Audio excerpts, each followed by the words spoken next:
छात्रों, कक्षा 9 सामाजिक विज्ञान परीक्षा हेतु महत्वपूर्ण प्रश्न है। आज का प्रश्न है लोकसभा की शक्तियां अथवा कार्य। ये प्रश्न परीक्षा में कक्षा 10 की पूछा जाता है, 9 की भी में पूछा जाता है। 9 में भी आएगा, 10 में भी आता है।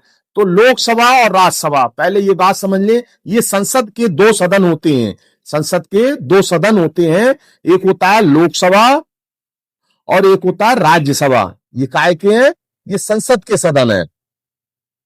तो लोकसभा एक जो है अस्थाई सदन है, अस्थाई है। ये 5 वर्ष बाद लोकसभा भंग हो जाती है। और राज्यसभा एक ऐसा सदन है, स्थायी सदन है, ये कभी भंग नहीं होती है, लेकिन इसके सदस्य का कार्यकाल 6 वर्ष का होता है और लोकसभा के सदस्य का कार्यकाल 5 वर्ष का होता है।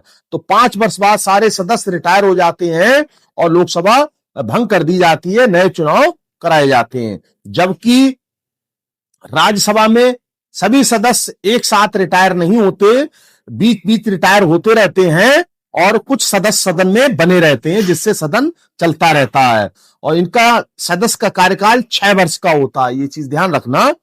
तो इस तरह से अगर आपसे परीक्षा में ये पूछा जाए कि संसद के कितने सदन हैं, तो संसद के 2 सदन हैं, लोकसभा और राज्यसभा। यदि आपसे पूछा जाए संसद के कितने अंग हैं, तो लोकसभा, राज्यसभा और राष्ट्रपति, संसद के 3 अंग।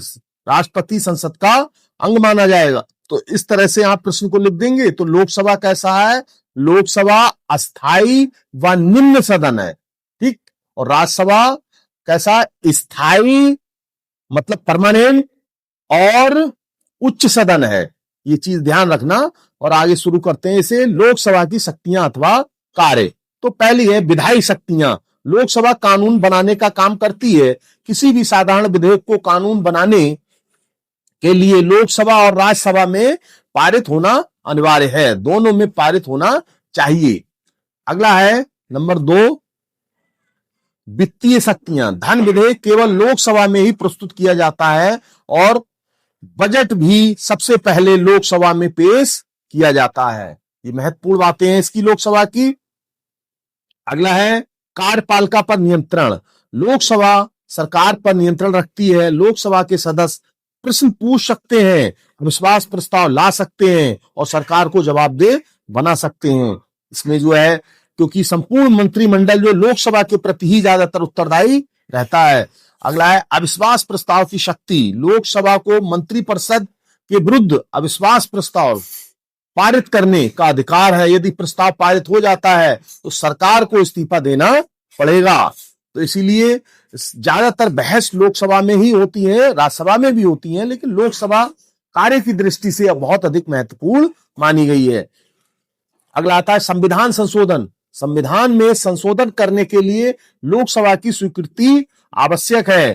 तो संविधान में संशोधन लोकसभा की स्वीकृति के बिना नहीं हो सकता है। अगला है निर्वाचन संबंधी अधिकार। तो निर्वाचन संबंधी अधिकार में देखा जाए, लोकसभा में लोकसभा के सदस्य राष्ट्रपति तथा उपराष्ट्रपति के चुनाव में भाग लेते हैं। लेकिन एक चीज आ जाती है इसमें कि चुनाव में भाग तो लेते हैं, कौन सदस्य भाग ले सकते हैं? जो निर्वाचित होते हैं, जनता द्वारा चुनकर आते हैं, निर्वाचित सदस्य भाग ले सकते हैं। और मनोनीत सदस्य जो होते हैं वो चुनाव में भाग नहीं ले सकते हैं। तो एक ये मोटा सा प्रश्न है, इसको ध्यान से फिर से देख लें एक बार। ये जो है लोकसभा की शक्तियां व कार्य, तो इसमें विधायी शक्तियां हैं, वित्तीय शक्तियां हैं, कार्यपालिका पर नियंत्रण, अविश्वास प्रस्ताव शक्ति, संविधान संशोधन में भाग और निर्वाचन संबंधी अधिकार। ये आपकी परीक्षा में इस तरह से पूछे जाते हैं और इस प्रश्न को आप ठीक से लिख देंगे। और ये प्रश्न जो है परीक्षा में आता रहता है, कई बार परीक्षा में पूछा गया है, तो संभावना है इस बार भी परीक्षा में आ सकता है। वो हमने कई प्रश्न आपके लिए भेजे हैं, अधिकांशतः प्रश्न भेज दिए हैं। 1-2 कोई प्रश्न होगा तो उसे भी हम आज भेज देंगे। और आप जो प्रश्न भेजे गए हैं उनकी आप पूर्ण रूप से तैयारी कर लें। मानचित्र में थोड़ा सा काम है, वो भी हम आज शाम तक कुछ ना कुछ भेजेंगे उसमें, उसे भी आप एक बार देख लें। और परीक्षा की निरंतर तैयारी करके बढ़िया से पेपर दें। कैसा पेपर हुआ बाद में हमें बताएं। और चैनल को सब्सक्राइब करें, लाइक करें, शेयर करें। धन्यवाद।